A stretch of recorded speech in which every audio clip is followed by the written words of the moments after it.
and welcome to Informally Formal. I always bring you exciting guests, but I tell you what, today's guest excites me the most.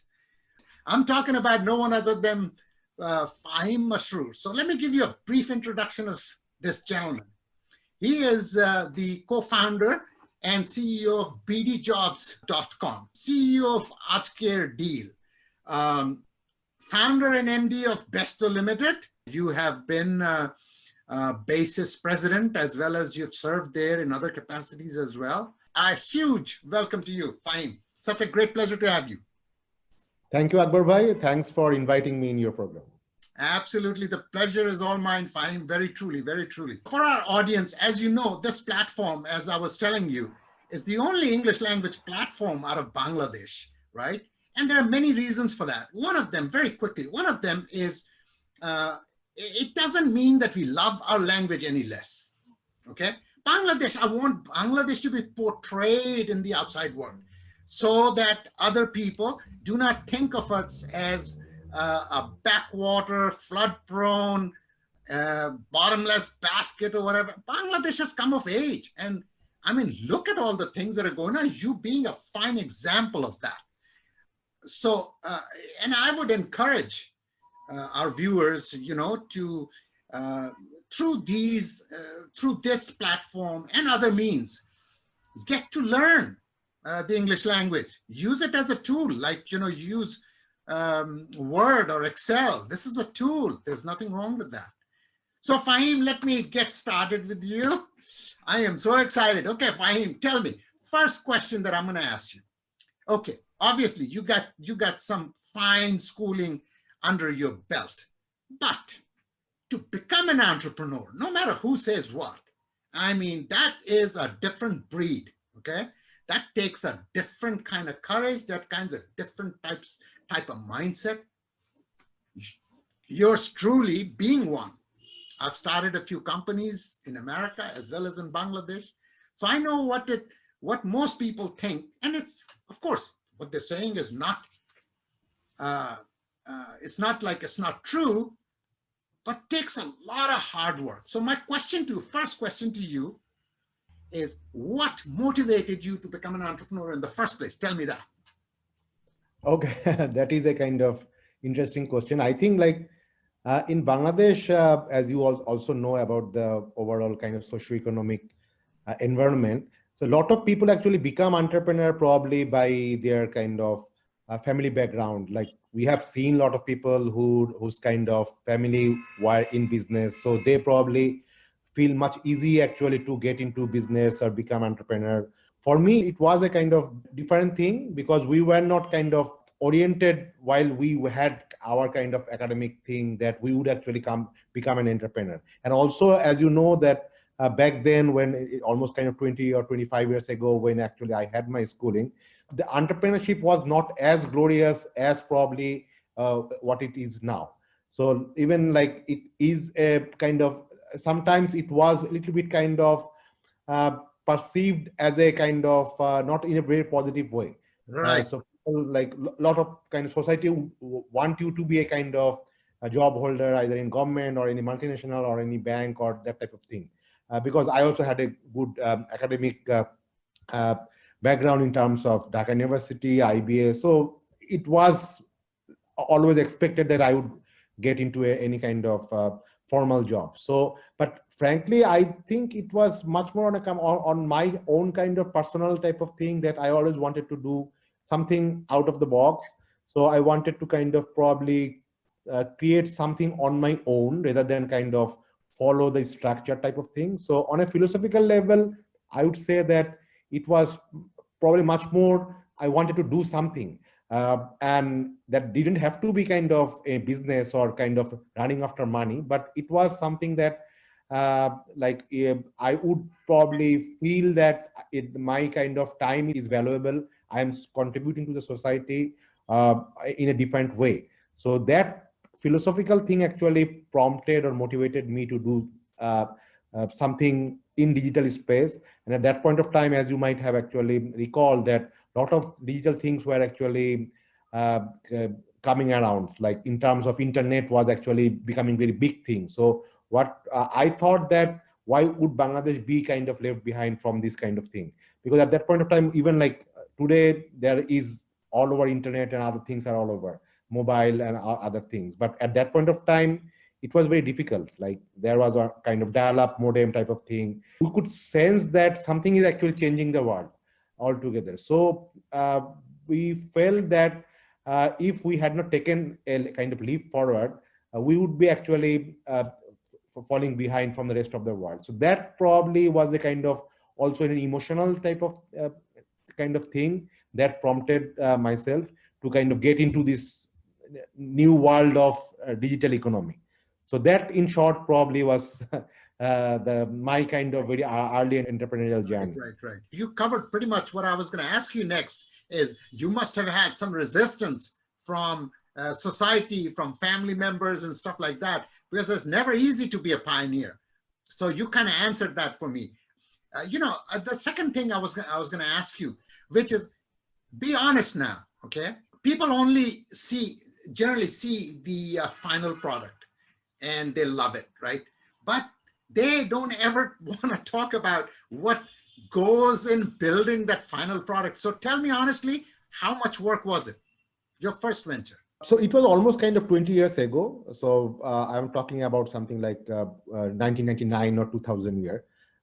So I think like, because like, as I mentioned, that we didn't have any kind of family business kind of background. So, and that kind of funding and all those things were not there. So, and even like now, a lot of VCs are there to kind of support you. At that point of time, there was no kind of venture capital firm or anything. Even like I would not be able to get any fund from any bank or whatever. So whatever small kind of saving we had to kind of utilize that to start that business. And that is very small kind of saving. So I can recall that I actually started that business, that BD jobs, from my own kind of living room, so that I don't need to kind of have a kind of office or office rent and those things. So even like with only 2 computers, so a lot of the things, and even I couldn't actually afford to like employ a lot of people who can actually do a lot of things for me. So sometimes I needed to even do the kind of coding, though I'm not a kind of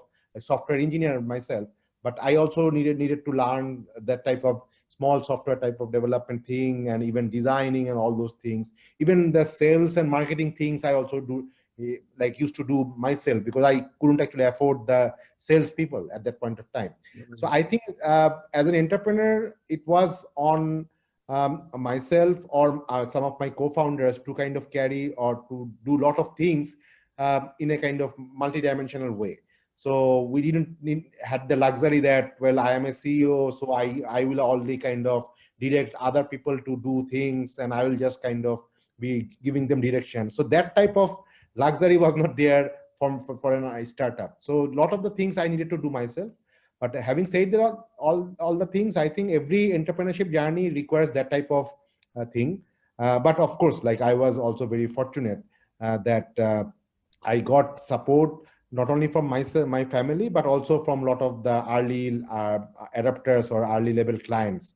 So they also kind of gave support and kind of encouragement, so that because the idea itself was very new, that people would actually post job vacancies and people would actually apply, and we can actually earn some money down the line. So clients was also kind of taking some kind of risk. So that type of support ecosystem was there.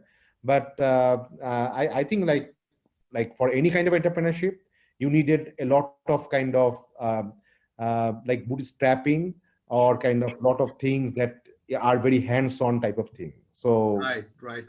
that's in a nutshell. Fine, let me ask you this third question. How many times did you come close to quitting? Frankly, I think that one of the thing that I personally think that actually was the success, if it is a success behind my kind of venture, my early venture, is that we had that kind of passion and at the same time perseverance. So because I think that like sometimes people say that it is the capital or money that actually drives business. My own philosophy is that there are 2 very important things that actually drives kind of or can drive business. One is, of course, passion. You have to love your whatever you are doing. So it is some kind of as a baby that you have actually produced, and you have to kind of nurture that thing. So, and also the patience, because and sometimes I actually feel that our younger generation, whatever we actually see now, they probably lack a little bit this aspect actually. So they become too much kind of restless very soon, and kind of they quit too early. So I think one of the things that I myself have actually taught myself, that it would take time. So it is a kind of marathon type. I don't see in Bangladesh, not no other business apart from probably stock market or something like that can be a sprint, like 100-meter sprint. It has to be a marathon. Right. So you need to kind of plan your marathon and have the patience, preserve your whatever limited energy you have, so that you know that it is a long journey, and you must be prepared and must plan actually for a long journey rather than a very short-term journey. I had a session with the MD of Energy Pack, and he was telling me also, he also started from zero, and he's got a 10,000 plus employee company now. And he was also telling me the same thing, is what he finds rather disturbing is that the young generation, they don't seem to have passion. And another thing, Fahim, by the way, is the social media age that we live in.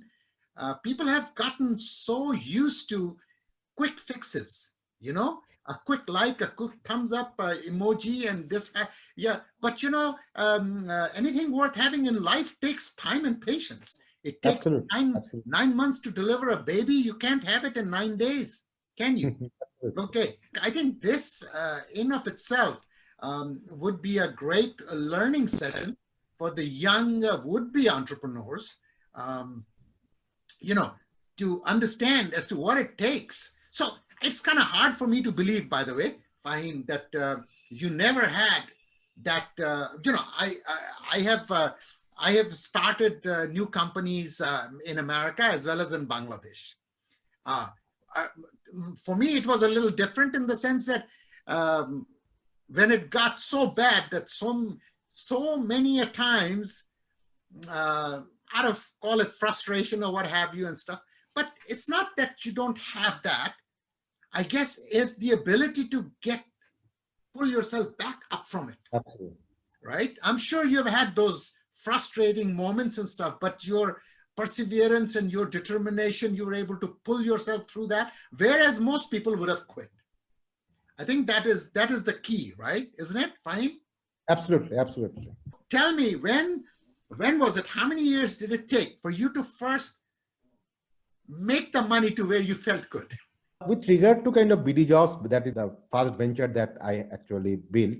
Right. So it was, I would say that at least 3 or 4 years till the time we actually make it a kind of in a break-even type of scenario. Because before that, the first 3 years was all like purely on kind of building the kind of technology, building the trust, building the brand, where kind of both employers and job seekers actually trust this kind of platform for kind of their kind of recruitment aspect. So I think the first 2 or 3 years actually we built that thing. So and later on, when the service became useful and we could actually produce real value, then at one point of time we actually charged the employers. For first 2 or 3 years we gave all the services even to the employers free of cost, so that they get used to the service. So at one point of time, when they became very comfortable, very confident, then we started charging. But even at that point of time, we started very little. So then after 3 or 4 years, we actually successfully monetized that thing and became a little bit profitable. Because also like we also had another thing, that we always wanted to have a control on the cost thing. So we didn't do like extravagant thing, like something like having fancy offices, like big kind of marketing and all those things, because we knew that those can actually burn your kind of whatever limited like resource or runway you have, that can actually burn your limited investment very quickly, and you can get kind of, like I said, that we always took it as a marathon type of approach. We knew that we had limited energy, but that we need to spread it out for a longer period of time. So that actually played out. So after, like I said, 3 or 4 years, we became profitable, and we didn't need to look back. And we had been a profitable company for the last 17 or 18 years. So how many partners did you have going in with BD Jobs? We had around 7 partners. Currently, most of them actually live outside, but still they are kind of shareholders. So, and most of them actually were my kind of university classmates in IBA and economics department. So, and we also had one person from the technology side. We came from another university who was kind of expert in technology. Technology, you mean software coding and all that Yeah. stuff? Yes. Right. Yes. I would imagine that you'd need that, right? Absolutely. Now, when was the first infusion of capital that you had in your business? So in fact, it was all by our own savings, actually, like 7 or 8 co-founders. You completely grew organically, or did you ever get outside funding?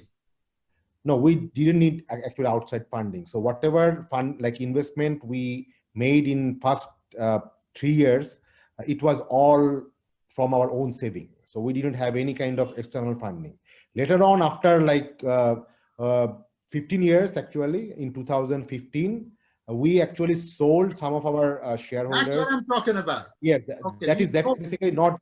Yes, we sold some of our shares, but the money didn't come to the company because the company was already in a profitable scenario. So we actually sold some of our shares, a part of our shares, to one of the leading job platform in Australia, which is Seek. That was in 2015, after 15 years of our startup operation. Right, right. So it's still a private company then? Yes, this is a private limited company. Right. Okay, wonderful. Fahim, I can't tell you what a pleasure it was. I cannot thank you enough. Now that we have connected once again after many years, I would like to keep this alive. Okay. And sure. I would like to, every now and then, I'd like to pick your brain. So thanks once again. And I would like to thank our audience for joining us. So what a wonderful, wonderful session it was. I learned a lot, and I hope that you learned as well and enjoy. Now stay safe, and I'll catch you in our next session. Bye-bye.